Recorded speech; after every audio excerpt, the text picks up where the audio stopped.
Yo, AI victim statements. This is a new one to me.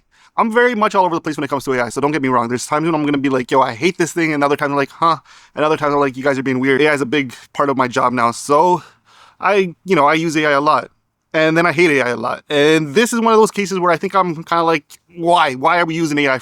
So in Arizona, someone was sentenced to 10.5 years for a road rage incident where they murdered this guy named Chris Pelkey. And that's pretty straightforward. You murder a guy, judge sees the trial, they see the evidence, and then they're like, fair enough, you killed a guy, here's your sentence. Now, where it gets interesting is during the victim statements, and victim statements are something that kind of end up at the end of the trial where, for the families of the victims, they get a chance to, just speak their piece, say what, how they feel, and sometimes they say, I hate you, sometimes they say, I don't know how I feel, sometimes they just say, I miss you. They're all over the place. I don't know how much they're actually used when weighing the judgment, but, there's something that is allowed. And what happened in this case is the family of the victim, Chris Pelkey, work in AI. And they decided, you know what?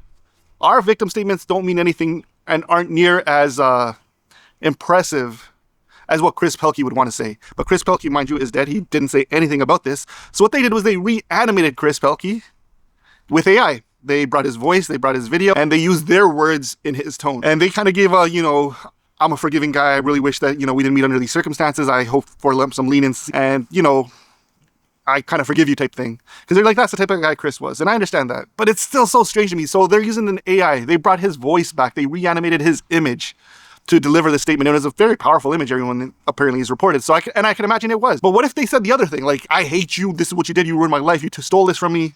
Then what? Then would that change how we feel about, why? No. No. So I'm already I'm pretty against reanimating people of the past, bringing them back to life. I saw this when people were reanimating, years ago, when people brought back Tupac and they brought back the Kardashians' father, and they were doing now loved ones can relive. We've seen these AIs where you post a picture and it kind of reanimates someone who may have passed away. You upload a bunch of audio of them, and all of a sudden you can have conversations with them, bringing their voice. I just don't like it. I'm kind of when someone passes, they pass. You got to accept it. And I feel like some things like this, I've just never been a fan of. But then using this in court to deliver an emotional appeal of something that's not real, it's fiction. It's strange.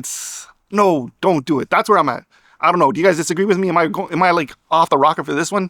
The victim state, you can't have a murder victim, AI version of them speaking at their trial. No, that just opens this whole Pandora's box of manipulation and fake, no, just cut. That's it. I understand, I respect, and I'm sorry for your loss, but no. That's it. We gotta learn as a society how to grieve, how to let go, how to move on. That's using AI to Anyways, y'all let me know the next one. Peace.